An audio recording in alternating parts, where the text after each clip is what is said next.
The holidays are here, and if you haven't been with your parents for quite some time, this is a great opportunity to do a wellness check and look around the house for safety features and possible hazards. So, here are the most important things that you can check during your visit over the holidays.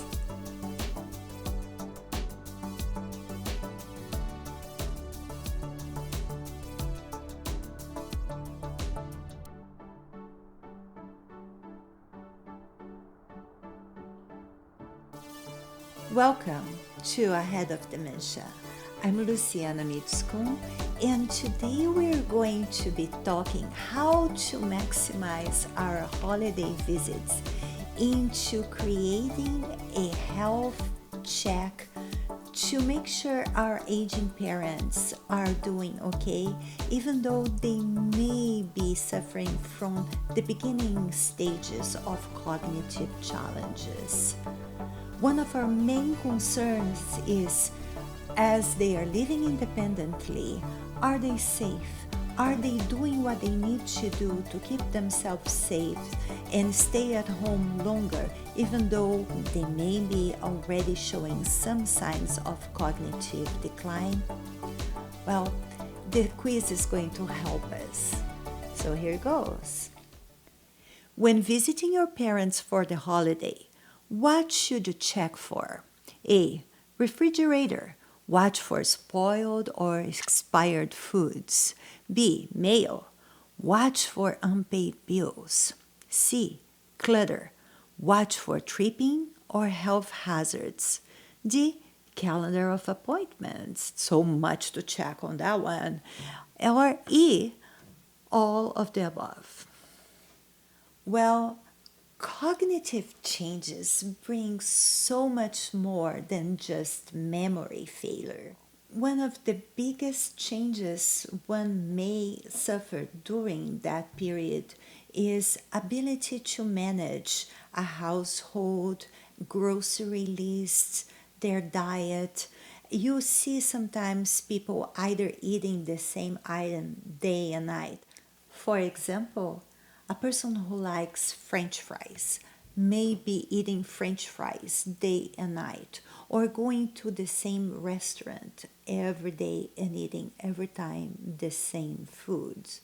You can also open a refrigerator and find out that there are many items that are already expired or spoiled in the refrigerator. So it's always a good thing to check.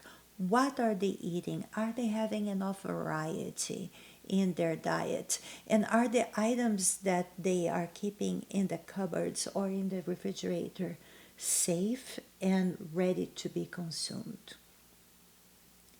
Another one of the concerns is, as cognitive impairment starts to set in, a person may lose the ability to figure out what's important and what's not important. And that comes very clear when it comes to mail. Look at your own mailbox. How much mail do you receive that you have to act upon, that you have to keep for later, or that you have to just simply discard because they're junk mail? So there is an organization issue going on there. And people in the earlier stages of dementia find that so complicated, so taxing, that they start keeping it all in a corner without acting on what they need to act. So when visiting your parents, check to see if they don't have mail that has been accumulated and not acted upon, and there might be important bills that haven't been paid in those envelopes. And watch specifically for bills that are not a routine bill, like not a bill that comes every month, such as gas or electricity, but maybe a bill that comes once a year, like your insurance premiums or your property taxes. So those bills really tend to be washed in with the big hole of clumped mails that a person doesn't know what to do with that. Those are the most dangerous ones. And talking about mail that gets not read or not sorted properly, that goes into the clutter. A person in the early stages of dementia or when they have cognitive impairment, they are very big candidates to collect clutter. And clutter in itself can be hazardous. Clutter can cause trip hazard, can cause health hazard. Clutter can create mold and other hazards around the house. So go through the house, see if there are clutter accumulating and take care of it.